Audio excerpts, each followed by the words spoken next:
Hello, fellow yappers. I'm Ruchi. And I'm Shalini, and we're your hosts of Binge Yap Repeat. We're two best friends who spend an embarrassing amount of time binge watching TV, and honestly, we just need to talk about it. If you're here, we're guessing you do too. Fair warning, this is a spoiler-friendly zone. We will be discussing lots of spoilers. So, if you haven't watched the show yet, hit pause, go binge, and come back when you're ready to yap with us. And now, it's yap time.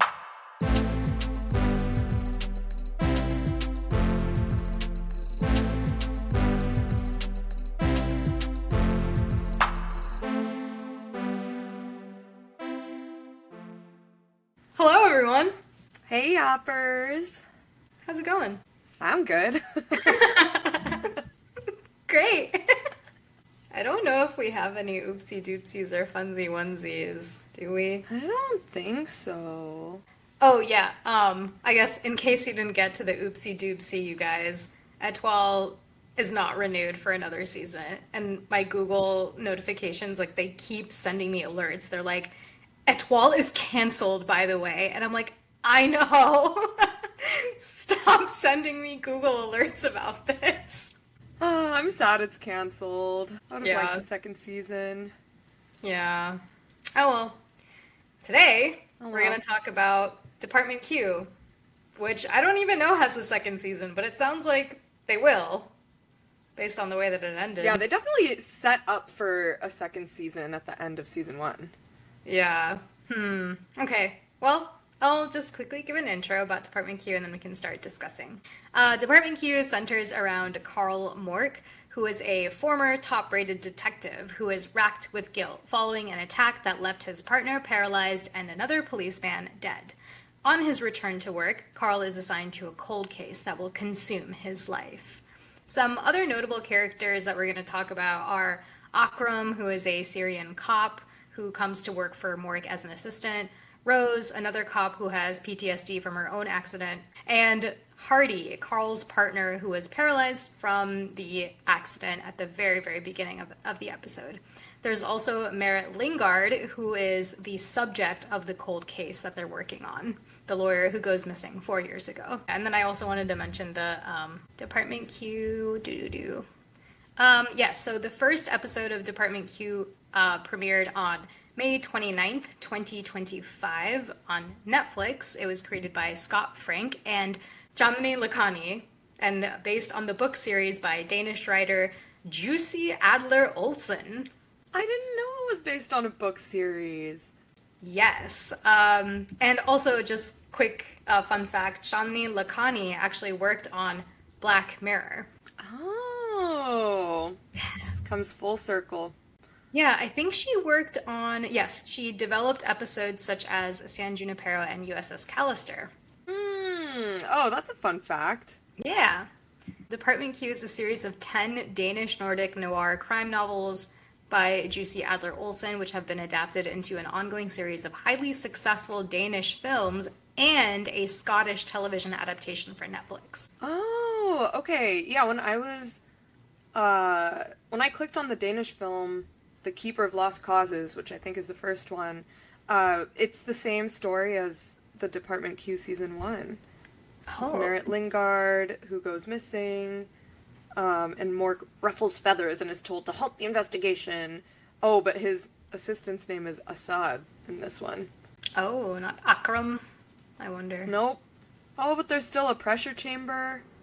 Oh. But this time, she's imprisoned by a vengeful chef named Lass. Oh, okay, my. What is this, The Residence? I am going to kill you! Oh, man. Well, okay. What were your overall thoughts for this show?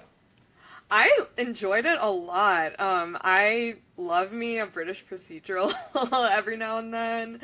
And so I hadn't watched one in a while, actually, so I think I sometimes get burnt out by watching British procedurals. I'm like, oh, okay, it's just another case, another grisly detective with a broken personal life and too passionate about his job, etc. But yeah, I really enjoyed it. I thought the way that they laid out the pilot with kind of the parallel storytelling between Carl and his life, and then Merritt and her life before she goes missing, and then revealing that hers was a flashback was so cool and got me so hooked on the show. The first episode before that reveal, I think it took me a little bit to get into it. I think I was just on my phone or something, so I kept being like, oh wait, I haven't been paying attention for the last 10 minutes, and now I have no idea what's happening. So I kept having to go back and rewind. And so I was like, oh, I don't know if I'm gonna like this. But then the second that reveal happened in the pilot, I was like, okay, let's go. And then I was super hooked. Yeah, I feel the same way. I feel like, well, I think for me, I normally don't like this kind of show. So your mom was the one who told you about the show? Yeah, so when you told me that your mom really liked it and then you were like, oh, let's check it out. And I was like, I don't know. And then because I just read the plot summary and then I watched the first episode and I actually felt like I was hooked after the first minute of the first episode. When Carl gets shot. Yeah. And then it's like a flash forward. I was like, oh, okay, so this is what the episode is going to be about. And then like when they started talking about Merritt Lingard, and then it ended at the end of the episode 1 where it was like, oh, actually she is the person who goes missing and this is the cold case and this is how everything ties into each other. I'm like, oh shit. So it was like two oh snap moments in the same episode. So yeah, I think I also feel a little bit saturated. I'm a little bit over the trope of like rough around the edges British cop who doesn't give a fuck. Like he just wants to solve crimes, but he's so good at solving crimes that no one can say anything about his abrasive behavior, but he actually has a heart of gold within. I feel like so many tropes about that. Yeah. But yeah, I once again was suckered in. I was like, it's different this time. Do you think you just think you don't like grisly detective shows, but you actually just love them? That's a good question. No, I think I am over it now because I think the first time around, like, I really loved Sherlock. But then for this one, I feel like his personality got a little abrasive. I felt like he was being really annoying sometimes. So even like the character himself, I didn't really like. I only really liked him when he started actually being a mentor figure for Rose and for Akram, basically. So, but until that point, I was actually very iffy on him as a character. That's fair. I watched for Akram. Akram was MVP, dude. This case wouldn't have gotten anywhere without him. Well, seriously, he was the one that picked it, so it really wouldn't have gotten anywhere. But exactly, the unsung hero Akram. They better fast track him to DCI. Yeah. Which I looked up stood for Detective Chief Inspector. There were a lot of acronyms. I did not know that. Yeah, I was like, what does that mean? What does that mean? My parents watch a lot of British procedurals. I would say any that exist, my parents probably have seen. And so a lot of times they'll just quote things that they hear a lot on these shows, and one popular one is CCTV. Did they say that in this show? Oh, you bet. Oh. CCTV. I did like all of the Scottish accents. The Scottish accents were fun. I don't think I watch very many things set in Scotland, so it was fun to be in the world and hear the accents. Yeah, it was also very interesting because Carl is not Scottish. He's like English or something. And then in the subtitles, it would be like Scottish accent, and then he was like kind of making fun of the Scottish accent. I'm like, thank God Netflix put these subtitles here because I don't know if I could have picked that out myself. I did notice in one place when I guess it was part of the dream sequence. I actually want to ask you about this when he thinks he solved the shooting, like when he got shot and he goes to that mechanic shop or whatever, and then when he approaches that guy that's working on the car, he switches to a Scottish accent. I noticed that time, but I have no idea. Were there other times when he did that? Yeah, several. I did not notice. Wait, did you not watch with subtitles? I did. Oh, yeah. So when I think when he goes to see William's caretaker for the first time, he adopts some Scottish accent in a mocking tone. I think the same for when he visits the police officer who's in charge of Moore. That guy, he also does like a fake Scottish accent. And then I think also with his therapist, he does like a mocking Scottish accent. Huh. Yeah. Interesting. Yeah. Didn't know. But then they didn't actually talk about why he hates Scotland or like why he hates being there until like the second or third time that he meets with his therapist. And she's like, why are you even here if you hate Scotland so much? And then he's like, I'm forced to be here. Oh wow, that's terrible. I'm forced to be here. Yeah, something like that. Why is he forced to be there again? Because his ex-wife, Victoria, is a flight attendant who travels around the world, and then she has a son who is his stepson. Jasper. Jasper, yeah. So then he has to be like the model male figure for Jasper and not a brute Jasper. Got it. Got it. So that's where the heart of gold comes in. She's like, why don't you just leave? And he's like, I have to be there for Jasper. And then she's like, okay. That therapist-patient relationship was very questionable. Well, I mean, it was like teed up to be a romantic relationship. Yeah. So did she get divorced during the time when they were doing the sessions? Because she definitely started with a wedding ring. I think it was unclear when exactly. It sounded like she was having thoughts like at the wedding, based on the that's right. conversation that they had. So Yeah, she had a panic attack. Even if she was wearing the wedding ring, it's unclear if she actually like was ever even married. Or Okay, yeah, I maybe see. they like got married for appearances and then immediately got divorced or something. Or they are separated now, who knows. Okay, there is like a couple bullet points that I wanted to talk about. One of them was related to the main plot line. It's just like a random question that I had. Okay. Okay, so I wrote down, huh? So Good question. thank you. Let me articulate. So who we thought was Sam Hague was not Sam Hague, and it was actually Lyle Jennings. So there are two people who went by Sam Hague. But then, why did Lyle say that he... Okay, the Sam Hague thing is not important, but why did Lyle say that he loved Merritt? So, I think he was kind of obsessed with her. Lyle? Yeah. I think he was Oh. like truly obsessed with her and like jealous of his brother. And then he like relished the fact that she thought he was someone else so that he could have sex with her. Oh, okay. I thought it may have been that Lyle just has multiple personality disorder or something, and that he thinks that Harry was in him. And then that's why when he was putting Merritt back, it was like Harry saying to Merritt that he loved her instead of Lyle. Oh, I don't know. I think if there was some sort of like dissociative identity disorder thing, they would have been more explicit with it. But I didn't really get that. I thought he was just obviously extremely disturbed and abused as a child, and as a result, just like had weird associations with love and was like really obsessed with Merritt. But That then was my read. Then in the tape, we saw Lyle Jennings as a young boy, and he's like, oh, that guy who, like, kicked me in the eye, that's Harry. And then the interviewer's like, no, it's not. That was Sam Hague. And then he was like, no, it's Harry. And then he was like, but you said when Harry died, he did this. So you know that Harry died. But then before you met Sam Hague, you, like, didn't know that. You didn't accept that Harry had died because apparently Elsa? Elsa? Elsa. Elsa.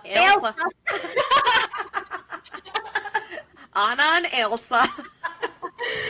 But Elsa put them in the hyperbaric chamber after Harry died, but before Lyle went to Godhaven.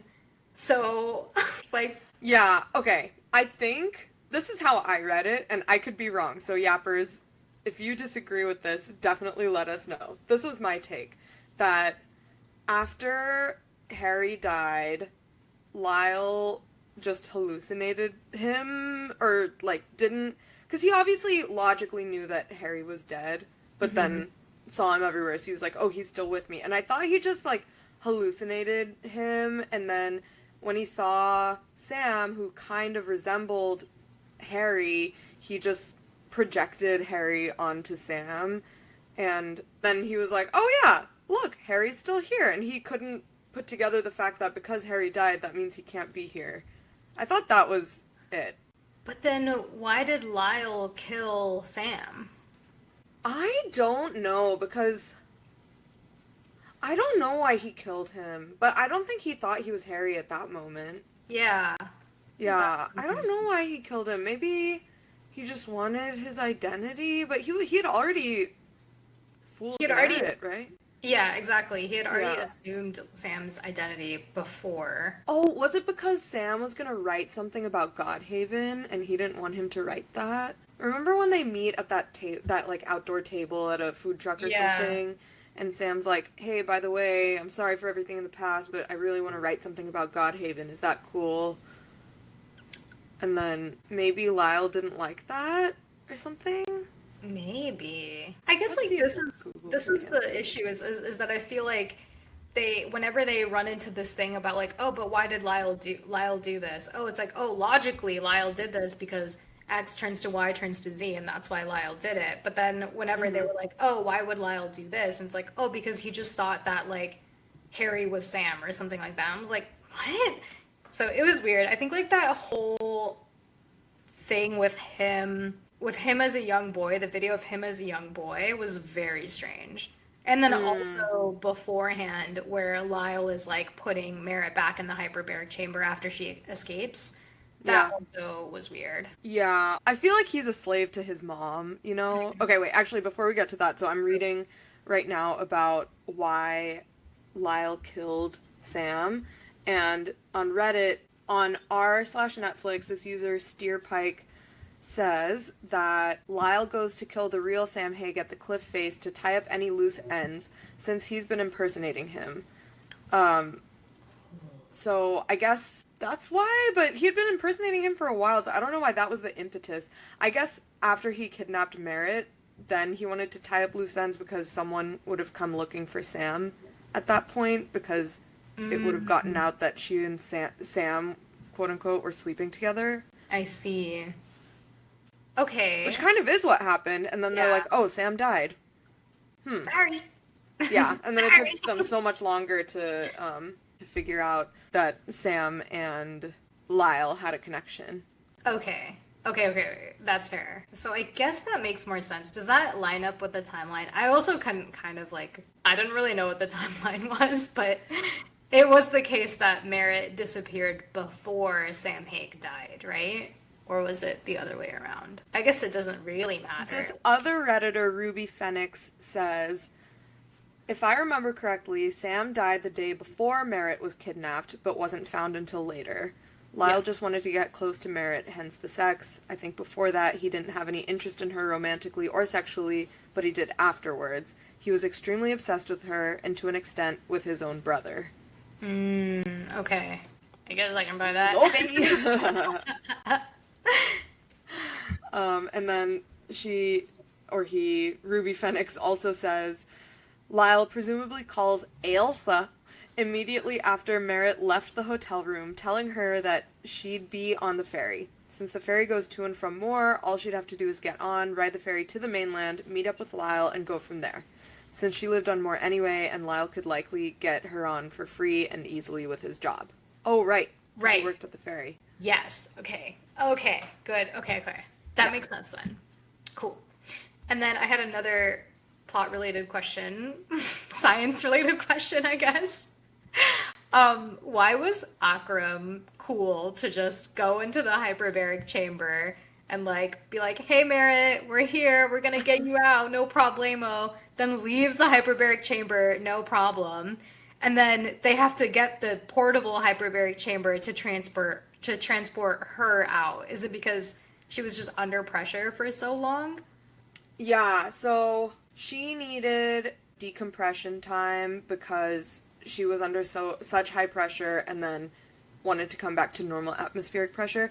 I think the big hyperbaric chamber had been depressurized when Akram went in. So I don't think he entered a high pressure chamber. I think the chamber was depressurized by then, but then they just quickly, remember they were like, oh, so we have a window in which to move her. So I think that was the window. It was like, okay, now the chamber is depressurized, but she needs to be put back in something high pressure before she dies. So that was the window that we saw, was him coming and telling her that she'll be okay, and then they put her in the mini chamber. Okay, that makes a lot of sense. Because I thought when they had stopped the lever, I thought that was them stopping the increase in pressure, so they would just stop it at that pressure point and not actually depressurize it. Oh, So I assume they did, because there were so many people in there, like, yeah, I think the that makes door was sense. just open, yeah. So then the series ends, and Merritt Lingard is found. Still hasn't thanked Carl Mork in person, but that's okay. He's too gruff. It's fine. He doesn't need He a doesn't thank you. need the thank you. He's too gruff. But then we still didn't get an answer to the shooting. I was gonna ask you that. Okay, because I was thinking to myself, before we find out that that thing was a dream, I was like, oh, wow, I can't believe he solved his own shooting. That's Yeah. great. And then he wakes up and I'm like, so do those people not exist? Like, what? Yeah, Was that just a figment of his subconscious imagination? I guess so. An excuse to see the hot therapist again. Yeah, he's like, oh, I had a dream! The first dream in 20 years! Finally! Yeah, and then the series ends and he's like, well, what's the next cold case? I'm like, yours, my guy! Solve your case! But he's not allowed to, right? Yeah, that was the other frustrating thing. Like, what the heck are these two other nincompoops doing? Oh my god, frickin' frack. They don't know what they're doing. Freaking frag every single time. I have to assume that these are like days in between. He just pops by their workstation, takes one look at the whiteboard, and is like, this guy went to McDonald's. There's obviously two suspects. Have you even thought about that possibility? And they're like, oh, Oh. come on, dudes. Like, why are these guys so incompetent? Yeah, like, what have they even been researching? It's been days, and he literally just picks back up where he left off and is like, yeah, go check the McDonald's CCTV. Yeah, he was like, go check the McDonald's CCTV, and then they did, and then they found a suspect in black, and then they're like, okay, I guess we'll just wait here until he comes by our desks again and tells us what to do. Now what? SpongeBob meme. But yeah, I was like, dang. Yeah. What are they even doing? I know that their boss, who was the guy that kind of looked brown but had Yeah. white hair. Yeah. I don't know if he had a name, but he and Moira had a final conversation, but I kind of forget what it was about. Was it not about the case, or? I think it was basically what we just talked about, where he was like, or she was like, do I need to take you off the case? And he's like, I like, no. And then she was like, do I need to put Carl Mork on the case? And then he was like, you can't do that because he can't investigate his own case. Oh yeah, this is the order. She was like, do I need to put Carl Mork on you? And then he was like, he can't do that. He can't investigate his own case. And then she was like, okay, well then, do I need to take you off? And then he was like, no. Yeah. Right. Yeah, still didn't get an answer, so I feel like there has to be a season 2, right? Yeah, there's gotta be. Maybe that'll be like the overarching plot, kind of like it was this season, but just still haven't found that murderer. Yeah. But then I guess there is so much source material that they could definitely make this a long-running series, but Yeah. I really hate it when TV shows kind of like draw it out like this. Like at some point his shooting has to be solved, and it looks like he can do it in like 2 episodes, to be honest. If you So just let him cook. Yeah, let him cook. Maybe the next season will be all about his particular shooting, and it won't be about a cold case that he's solving on the side. Maybe. Maybe. Hopefully. Well, yeah. I don't know. I think the cold cases seem a little more interesting, though. That's what I feel too. Hopefully that thing never gets solved. Oh God. Let him work for half an hour. Just 30 minutes. That's all we ask. Just 30 minutes of a 9-hour-long season. And he'll do it. He'll solve it. Yeah. It'll be great. And now that Hardy's back on the case, easy. Oh, do you think, remember when Hardy comes back to the police station and he's like, oh, you have a case for me and Carl? And she's like, no, just you. Do you think that's the shooting? Oh, no, but he was also a victim. So he can't investigate that case either. We thought we were cooking. Let me cook. No, I can't. Yeah, what case would that be if it's just him? I don't know. I don't know why they made that a big deal, too. She's like, no, just you. And he's like, Stop me. Stop. Yeah, I was like, what's the significance of this? Yeah, okay, I didn't remember that. So what, we got like 3 cases in season 2 then? Yeah, presumably whichever one Carl is solving. Yeah. Their own shooting. Cold case Carl. And yeah. Yeah. And then third is whatever case that Hardy's put on. Yeah, 3. Interesting. Oh, so did you recognize the actress that played Moira? Moaning Myrtle? Oh no, that's who played Claire Walsh, I think. Oh, That yes. was Moaning Myrtle. First of all, fuck J.K. Rowling. First of all, yes. JKR. But yes, that was Moaning Myrtle. But the one who plays the boss at the police station, the lady. Oh, no, I didn't. Okay, she played Lysa Arryn in Game of Thrones, the Lady of the Vale. Whoa. Yeah. I was like, for some reason, I hate this woman. Why do I hate her? And then I looked up who she was, and I was like, it's Lysa Arryn! Yes, you're right. When I first saw her, I also did not like her at all. She's the one, she was like nursing the 10-year-old, right? Yes, and then I had something to say about that as well. After I remembered that she was Lysa Arryn, I was like, Merritt Lingard looks exactly like Robin Arryn. They just happen to look exactly the same. Don't they? I think it's that, like, no eyebrow, washed out, sharp feature look. You know what I mean? This dude. Look at that guy and tell me that's not Merritt Lingard. No. Oh my god. That's Merritt! That's not Merritt. You don't think so? Okay, look up Merritt Lingard. Look at her face again and tell me that's Merritt Lingard. Oh, come on, they have the same face. It's similar. Merritt looked like Robin Arryn is in my notes. But yeah, I forgot to say, the Moaning Myrtle actress is Shirley Henderson, and I think I've seen her in a few things, actually. Oh, she was in Bridget Jones's Diary? Oh yeah, she is! She was also in The Trouble with Jessica. And Train Spotting. Oh, and in Star Wars? She was Babu Frick in Star Wars. Okay, going back to the shooting of Carl and Hardy, I can't believe neither of them died. Yeah. Isn't that crazy? That is crazy. I think if it sounds like it was a setup, right? From P.C. Anderson was kind of in on it. Was that the other guy that got shot? Yes. Okay. Which is Then also was he shot accidentally? Yeah, exactly. It's like, did he just not know? Because No. confusing why P.C. Anderson would be like the one setting them up, but then is the only one that gets killed. But also, they weren't even supposed to be there. They were just nearby. Right, yeah. I thought maybe someone was trying to kill P.C. Anderson. Like, that was the setup, and they knew that he would be there.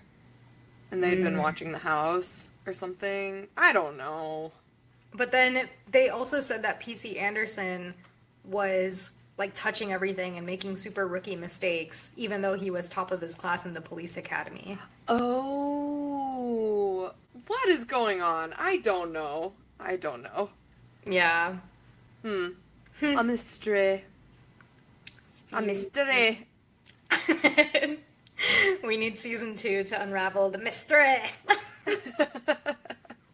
Carol. My Scottish accent needs work. Carol. Okay, the other thing that I didn't really get at first is the hat getting blown off the boat. So I think this was at the end of episode 1 where Merritt and William are on the boat, and then Merritt just like throws her phone into the ocean, and then her brother William is like, me too, and then like takes his hat off and like throws it into the ocean. And based on that angle, from what we saw, it definitely looks like the hat goes into the ocean. But when Carl, when Carl and Akram do the same thing when they're on the boat, Akram's hat flies down to the car park. So it's like, oh, the hat must have flown down to the car park. But the angle that we saw the hat fly down to the car park in Akram and Carl's scene is like very obviously that it flew somewhere onto the boat. But when we saw Merritt and William's scene, it's like it flew away. So I was confused by that. I think when they showed the Merritt and William scene, they strategically didn't show where the hat goes past like that frame, you know? But then when they showed it for Carol and and Akram, they had it way more zoomed out, so you could see way more. Yeah. I think that was the difference. So I think we are supposed to believe that that when William threw his hat, Merritt realized that it landed in the car park and went down. Yeah. I think that's what we were supposed to get from it. Yes, because later on there's a scene of Merritt like picking up the hat from the car park, and that's where she gets nabbed. Yes. So I understand that, but I was just really confused by the initial scene, because it's not even like the actors went like, oh, and like looked behind them. They just were, like, I think that was misleading. Out. Yeah, they just like were looking out. They're like, well, it's gone to the ether. Well, Definitely not in any car park where it's easily accessible. There she goes. Yeah, I was like... Yeah, that was definitely misleading. Yeah, so I was, super confused by that. Because I put... My notes were like, wait, why are they looking like... Why was there such, like, big significance around the hat being blown off and it going into the car park when it obviously didn't go into the car park? And then I have a third bullet that's like, oh, she did receive that hat in the car park in all caps. Yeah. Anyway, okay, cool. Figured that out. Okay. Can we talk about roommate Martin? Little baby girl. Baby girl Martin. Oh, baby girl. I loved him. He was so great. He was like his low-key therapist. I was at first confused about who he was. I think probably because in the first episode I wasn't paying very close attention. So I was like, oh, is this his ex-wife's new boyfriend?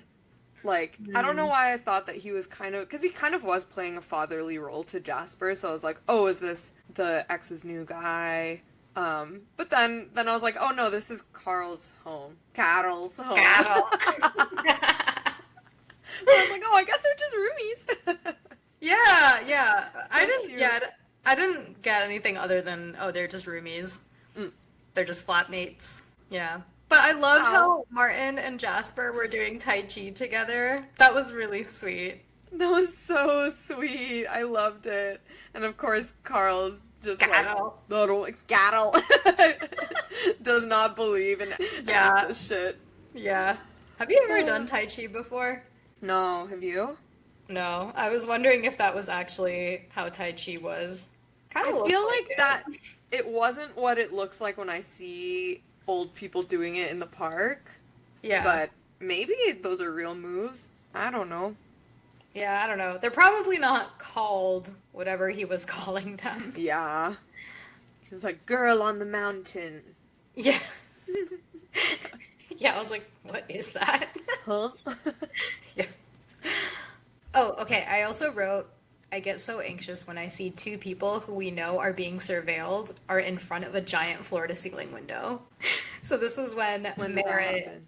When Merritt and Sam Haig, who we now know as Lyle Jennings, I think they meet for the first time in the the hotel room, and they're just in front of giant floor to ceiling windows, and you could see the lights outside and the rain pitter pattering, and I was like, aren't they like supposed to be being tailed right now and surveilled? And that's why Lyle Jennings slash Sam Haig told her in the park to find a better place next time. Yeah, and here they are outside right next to a giant window where anyone could see them. Which Yeah. also didn't make sense because she often visited that hotel too, we found out. Wait, why did she visit the hotel? So she visited the hotel when she had her rendezvous with Liam. Oh, right. I forgot that was the same hotel. Slash, Yeah. I forgot about the Liam thing. Yeah. Yeah, because then Yeah. Sam Haig slash Lyle Jennings was like, oh, do you come to this place often? And she's like, yeah. And I was like, what? Wasn't that the whole point? There was that whole scene in the park where he was like trying to do this front of like, oh, pretend you're mad at me because I threw this litter Yeah. away. And then she's like, that won't be too hard. And then he's like, find a better place next time because you visit this place too often. And then she was like, not gonna reply. And then she's in the same. She's like, yeah, actually, everyone here knows me, so. Hey, why don't you just like come to my house next time? And then he's like, yeah, that sounds great. So silly. I don't know. I don't know. Weird.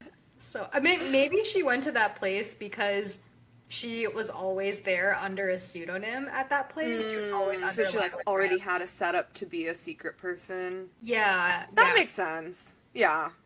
Yeah. Okay, so maybe that's why she had that setup going and that's why they went there, but she still stood in front of floor to ceiling windows. So even if she was under a different name, if they were being tailed, they absolutely could have just taken a pot shot through the window. Absolutely. Come on. Come on. Anthony, come on. Oh, I had a question about the dark cloud theory, but Oh, yeah. did you pick up on that? I found an answer afterwards. Okay. I'm forgetting exactly when that theory came up and who was So- talking about it. I think it came up in episode 2 or 3. So Carol was talking Carol. to was talking to the police officer on Moore, and he said something about, oh, the dark cloud theory. And then the police officer guy was like, yeah. And I was like, huh? What is that? And so I looked it up, and apparently the dark cloud theory is just the theory about how Merritt's mom dies.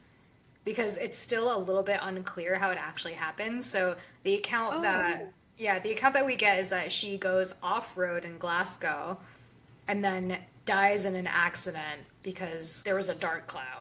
Oh my god, my interpretation was so different. I'm so glad you looked that up because how I interpreted it was that the Moore police officer just had this theory that some families just have dark clouds over them, and so bad things just happen to them and not to other people. And so he was like, yeah, of course Merritt would have been the one to go missing because her family was under a dark cloud. And that's also why her brother's head got bashed in. Like, the family is under a dark cloud. I thought that's what he was saying. Wait, maybe that is it. Okay, let me read you word for word what it says. The account that we get is that she went off-road in Glasgow and died in an accident due to what the officer mentions as a dark cloud. Oh. So maybe it Due still to a could dark be your cloud. theory. Okay. Yeah, maybe Okay, that is maybe- that. Okay, no, I like your theory a lot more because Okay. that's how I initially interpreted it too, but then I was confused as if he was referring to the family as a dark cloud. I think, to be honest, I was not paying super close attention during this moment, so maybe I also thought it was like Carl being the reason why Carl is pessimistic or something is because he has a dark cloud theory or something like that. That's kind of how I thought of it. But I like your theory. I understand. Okay. I think your theory makes a lot more sense. Okay. It's canon. Heard it here first, folks. Everyone else was like, it's so fucking obvious what your theory was. This whole episode, whenever someone listens to it, they're gonna be like, all of these questions are so obvious. This discussion is pointless. Yeah, they'll be like, why am I even listening to this podcast? Because everything in the show made perfect sense. I didn't even have any questions, and I'm not learning any new information.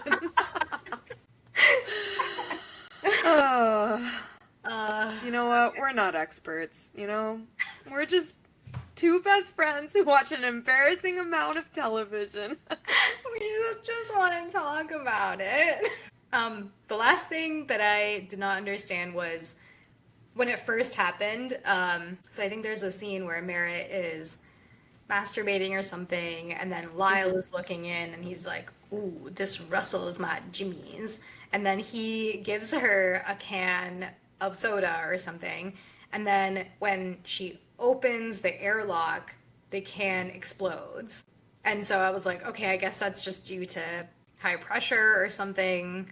Like, that's why it just explodes. But I was like, why would they give her a can if they knew that was gonna... I was confused by that.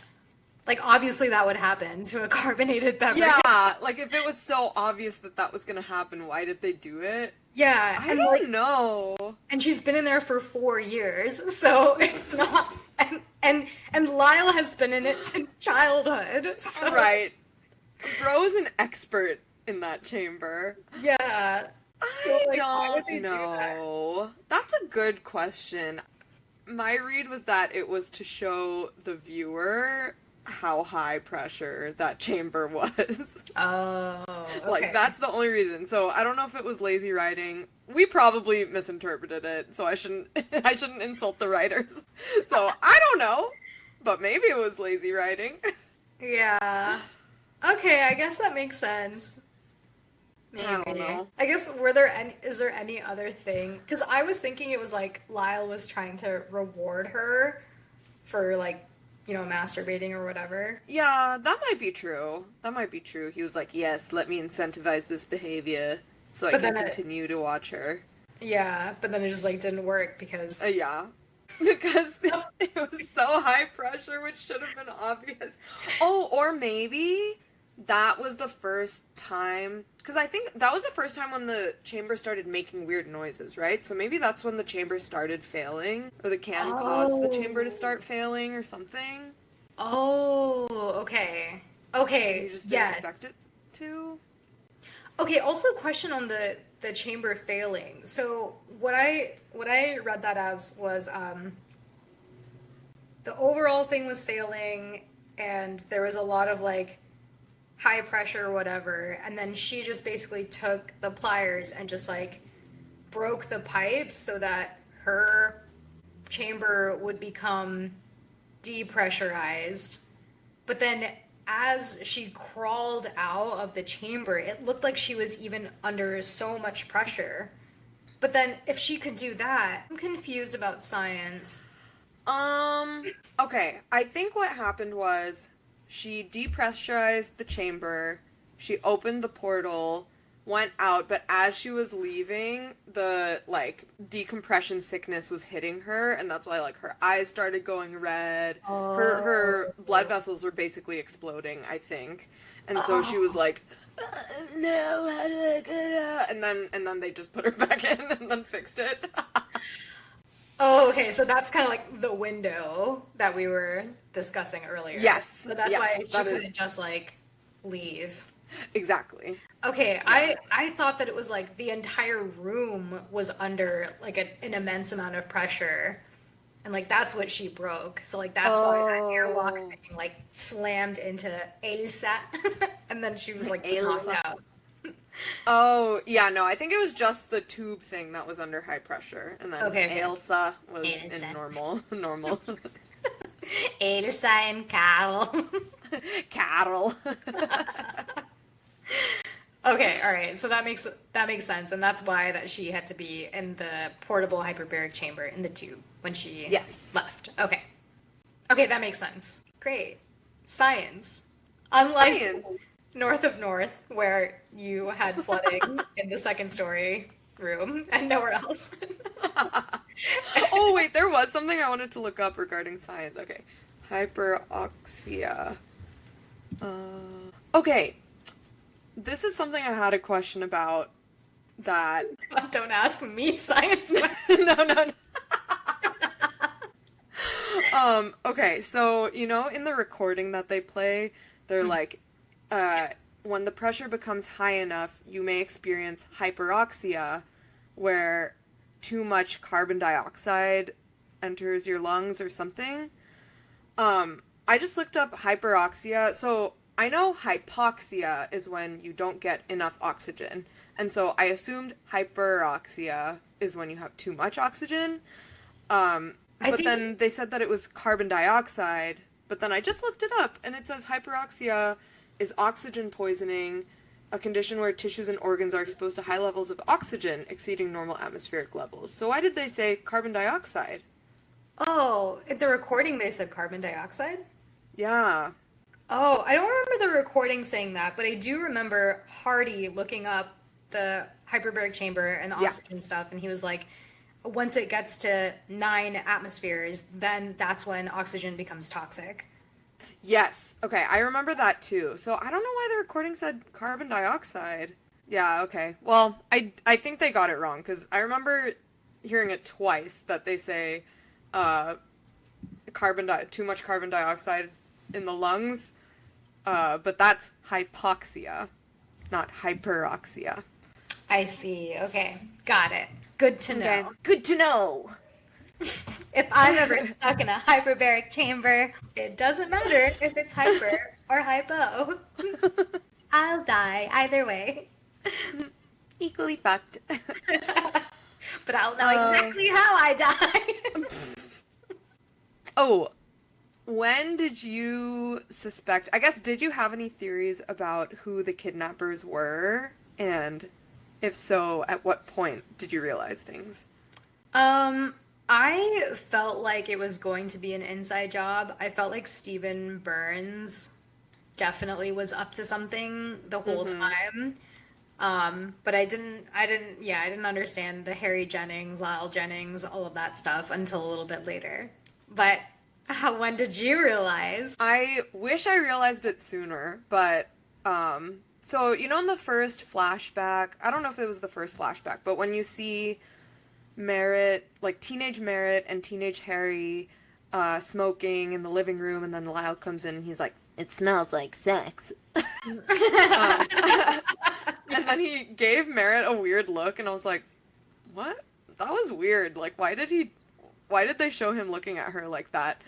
But then I didn't think too much about it. But then when he goes in and when modern day Lyle goes into the chamber and like cries over Merritt and is like, "I'm in love with you" or something, I was like, "Oh, it's Lyle. It's Lyle and his mom!" Because I also remembered them saying something weird about the mom, like the mom being a little deranged or something. And then I was like, "Oh, this fits the bill! This fits the bill!" Oh, dang. Wow. Okay. Very perceptive. So I thought it was an elderly woman because they kind of showed her a little bit. And then I just assumed that it would be an elderly man. So I thought that elderly man was Graham Finch. Oh. So I thought it was Stephen Burns, Graham Finch, and I didn't really know who the woman was until very late when they started exploring the Jennings storyline. And then I was like, oh, it's Lyle and his mom. Oh, So, okay. Yeah. But wow, very good. Thank you. I also have two racist moments. Well, I guess one is not, but not. I shouldn't call it racist moment. But I had two moments. Okay, well, I'll just tell you how this happened. Well, you already had one with Robin and Merritt. They have the same face, and I will die on that hill. Okay, so we kind of saw what Mother Kidnapper looked like, right? Like we saw that she had a short, grayish, whitish bob. She was obviously an old lady. Then I think in the next episode, they finally show Dr. Sonnenberg, and she's also an old lady with a whitish, grayish bob, and I was like, is that the kidnapper? Shalini. Turns out that wasn't the case. Then we obviously know what fake Sam Hague looks like, the one that was sleeping with, well, basically Lyle Jennings. We already know what he looked like. Then they show the flashback, and I was like, Lyle Jennings kind of looks like Sam Hague. And then I was like, I'm probably being racist again, and then completely forgot about it, but it was the same person. Yeah, actually, when they showed Sam and Lyle at the table, I was like, I need to lock in right now so I know. It was true. Literally all look same. Well, that was the whole plot line because, oh wait, no, it wasn't. I was just about to say the police probably thought that too, but no, they never knew. They saw a picture of the real Sam Hague, but it was like this. Couldn't really, his face was kind of obscured. Yeah. So the audience was meant to think that the person rock climbing was Sam Hague. So they were meant to look very similar. The person rock climbing was Sam Hague. Or sorry, like the person rock climbing was Sam Hague, but we as the audience had known Sam Hague, Lyle Jennings Sam Hague, before we knew actual Sam Hague. So when we saw the picture, we were just like, oh yeah, like guy with the scruffy beard. I guess that's him. Totally. Yeah. And they intentionally like didn't really show what this picture looked like very closely. You know, he just kind of picks it up and brings it across and then just gives it to Carl. Cattle. Or to Akram. I don't remember actually, but someone, yeah. Yeah, so I think we're not supposed to be allowed to zoom in and examine what that looks like. But I bet some people did. And if you did, you probably figured it out way before we did. Good job. But yeah, I wonder if casting a young Lyle that looked like future Lyle, like almost exactly the same, because I really thought they looked so similar. But then I was like, I'm just being racist. Well, okay, I also think that there's another actor who is in American Horror Story, I think, who also, I think, played a Lyle, who also had blonde curly locks. Do you know who I'm talking about? Are you talking about Tate? Tate, yes. Oh, that guy. No, he's different. Is he? Well, I feel like that You're talking about Evan Peters? Yeah, but I feel like that guy, the young boy who played young Lyle Jennings, could have also played a young Evan Peters / Tate Langdon. I thought he looked kind of similar. Now we're just being racist. I thought he kind of looked like the guy who plays the older brother in not Bridge to Terabithia. The older brother in Chronicles of Narnia. / also plays Sam in Love Actually. Yeah, I see that. That kid. Love Simon? Probably not a kid anymore. No, not Love Simon. Lovey Simone? Lovey Simone? Thomas Brody Sangster. Yes. I know who you're talking about. It's just this small face, blonde locks, curly blonde locks, that style. Yep. Yes. Yep. Yeah. British. Yeah. Scottish. Scottish cattle. Oh, man. There was one funny line that I wrote down when Jasper and Carol are talking, and Jasper's like, Mom fucked us both. And then Carl's like, maybe there's another way you could put that. Yeah, I laughed at that too. He's like, try again. I think as abrasive as Carl was, he did have some good one-liners. Yeah, he did. Honestly, Carol can get it. Yeah, honestly, yeah. Came around him in the end. Um, okay, I did not have any other things to talk about. Me neither. Oh, great. Yeah. Rating time? Rating time. I guess I'll go first. Okay. I think I would give this probably an 8 out of 10. Yeah. I was really hooked after the reveal at the end of episode 1. I thought it was really well done. I have watched a lot of British procedurals in my time, and so I'm always skeptical about how much I'm going to enjoy the big reveal, and I was really impressed the whole season. So, yeah, definitely 8 out of 10. Really enjoyable. I feel like I'm always like a half point lower than you because I was also thinking about what I would rate this. Honestly, I mean, I did like this more than I liked other British procedurals, and I definitely liked it more than I thought I would. But am I gonna watch season 2 in order to find out the answer to the shooting in like 2 years whenever it comes out? I don't know. Kind of depends on what else is out there. So I think I might give this a 7. Okay. Great. Cool. Binge progressi. Binge in progress. I started watching Straw, the movie with Taraji P. Henson. Oh, how is it? It's very intense. Do you know the premise of the movie? I kind of remember that it's a struggling single mother, but I don't know anything else about it. Yeah, it's basically a struggling single mother who's having the worst day of her life. So I think it's Straw because it's kind of like a series of events that happens, and it's kind of like the straw that breaks the camel's back. So I think that's why it's called Straw.